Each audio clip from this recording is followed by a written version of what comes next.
പുതിയതായി ഇംഗ്ലീഷ് പുസ്തകങ്ങൾ വായിക്കാൻ തുടങ്ങുന്ന കുട്ടികൾക്കായി ചില നല്ല പുസ്തകങ്ങൾ പരിചയപ്പെടുന്ന ഒരു സെഗ്മെന്റ് ഈ ചാനൽ തുടങ്ങാൻ ഞാൻ ആഗ്രഹിക്കുകയാണ്.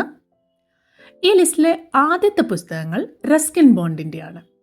ഈ സെറ്റിൽ 4 പുസ്തകങ്ങളാണുള്ളത്. ഇതുപോലെ വേറെയും ഡിഫറെൻ്റ് ആയിട്ടുള്ള സെറ്റുകളുള്ള പുസ്തകങ്ങൾ അവൈലബിൾ ആണ്.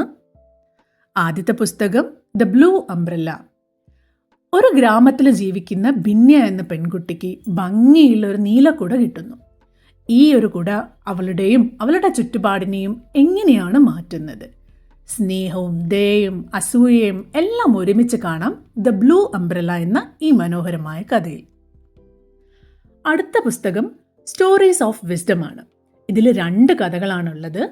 ഗ്രാമത്തിലെ വരൾച്ചയും പട്ടിണിയും കാരണം നഗരത്തിലേക്ക് ജോലി തേടി പോകുന്ന ബിഷ്ണു എന്ന കുട്ടിക്ക് അവിടെ ഉണ്ടാകുന്ന അനുഭവങ്ങളും അതിലൂടെ അവൻ ഉൾക്കൊള്ളുന്ന പാഠങ്ങളുമുള്ള ഡെസ്റ്റ് ഓഫ് ദ മൗണ്ടെയ്ൻസ്. കൂടാതെ സ്കൂളിലേക്ക് പോകുന്ന വഴിയിൽ കാണുന്ന കാട്ടുപഴങ്ങൾ ഇഷ്ടപ്പെടുന്ന വിജയ് എന്ന കുട്ടിയുടെ കഥയായ വൈൽഡ് ഫ്രൂട്ട്. ഈ 2 സ്റ്റോറീസും ഉൾപ്പെടുന്ന സ്റ്റോറീസ് ഓഫ് വിസ്ഡം. അടുത്ത പുസ്തകത്തിൽ ഒരു നദിയുടെ ഐലൻഡിൽ ഒറ്റയ്ക്കുള്ള ഒരു കുടിലിൽ ഗ്രാൻഡ് പാരൻസിനോടൊപ്പം താമസിക്കുന്ന സീത എന്ന പെൺകുട്ടി. ആ നദിയിൽ ഫ്ലഡ് വരുമ്പോൾ അതിന് ധൈര്യപൂർവ്വം നേരിടുന്ന കഥയായ ആംഗ്രി റിവർ. പിന്നെ ഒരു ചെറിപ്പഴം കഴിച്ച് അതിൻ്റെ സീഡ് മണ്ണിൽ നട്ട് അതൊരു മരമായി മാറുമോ എന്ന ആകാംക്ഷയോടെ കാത്തിരിക്കുന്ന രാകേഷ് എന്ന കുട്ടിയുടെ കഥയായ ദ ചെറി ട്രീ. ഈ 2 കഥകൾ ചേർന്ന പുസ്തകമാണ് ഫ്രം ദ ക്രേഡിൽ ഓഫ് നേച്ചർ.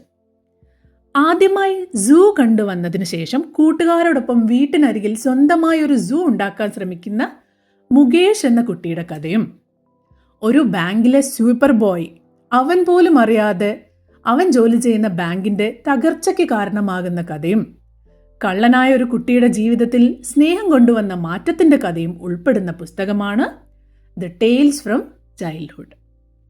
ഈ പുസ്തകങ്ങൾ ഓൾറെഡി വായിച്ചിട്ടുള്ളവർ അതിനെപ്പറ്റി കമൻറ്റ് ചെയ്യുക. ഇത് ഓൺലൈനായി ചെക്ക് ചെയ്യാൻ ആഗ്രഹമുള്ളവർക്ക് വേണ്ടി ലിങ്ക് വേണമെങ്കിൽ ഞാനിവിടെ ടാഗ് ചെയ്യാം. അപ്പം നിങ്ങൾക്ക് ഇഷ്ടപ്പെട്ടതും നിങ്ങളുടെ കൂട്ടുകാർക്ക് സജസ്റ്റ് ചെയ്യാൻ പറ്റിയതുമായ കൂടുതൽ പുസ്തകങ്ങളുടെ പേരുകളും ഇവിടെ കമൻറ്റായി എഴുതുക. Thank you.